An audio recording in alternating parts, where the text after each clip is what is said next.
Welcome everybody for this edition of the Vastari Connects webinars. As you know, even before the pandemic, immersive experiences were on the rise and venues were more and more interested in how these experiences could be toured to their locations. And we see now with the reopening that they're also very popular at many different venues, ranging from art to science. And so we have some great members of the Vastari platform who specialize in immersive experiences, and we thought we would interview them a little bit about how immersive partnerships work, how they come about, and looking at perhaps whether technology is required. So we'll run through those questions today. The structure for today's call is that we are going to have some introductions from our speakers, then we will have a panel discussion for about 30 minutes, and then we will have time for questions at the end for about 10 to 15 minutes. So please do put your questions in the chat and we'll be answering them towards the end. So without further ado, I would love to pass the microphone to Pilvi Kolk, who is from the AHA Science Center in Estonia. Please do share your screen, Pilvi. Hello from my side. I will share my screen now.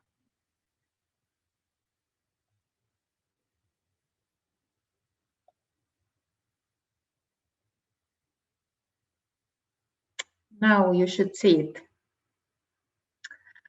I'm Pilvi from Estonia, from AHA Science Center, and I've been working in this field for 17 years, and building exhibitions is something I really love to do. And Phobias was our exhibition last year, which we prepared and built in our AHA Science Center together with some psychologists. But what we didn't see coming was this Corona crisis last year, and the opening was planned just after we were allowed to open our doors again. And what we didn't know was if somebody dares to come, because the slogan of this exhibition was "Come if you dare." And we were really scared at the beginning if this subject might be too scary, or this subject might be too bad for the people who were already scared of the crisis. But luckily we were wrong. We started to prepare this exhibition 2 years ago, and we started from this scenery in a real city which was left by all the people during Soviet times. So we went to see how a real ghost town looks like, and we wanted to make this feeling really real. And this exhibition was something that was opened in June 2020, and we closed it just before we had to close all building again during Corona crisis this year.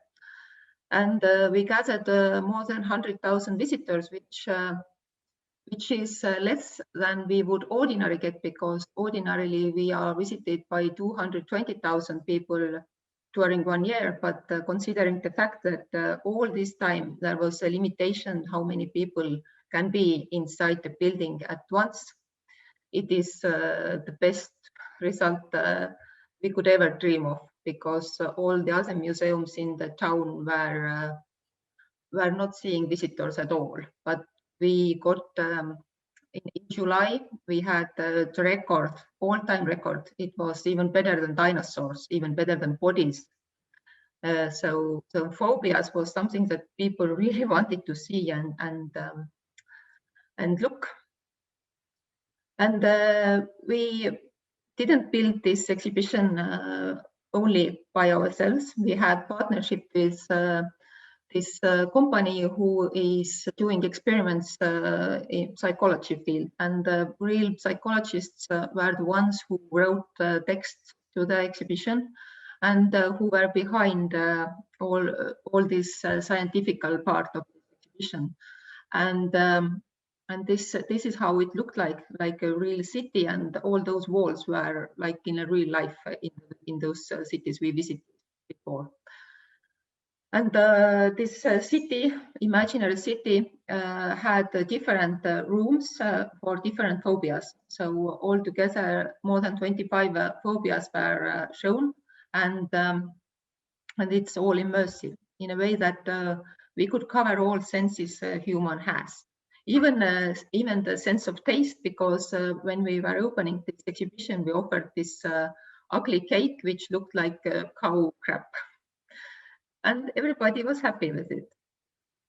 But there is a real, as you can see in this picture where children are touching something green. This is a really, really loud noise maker.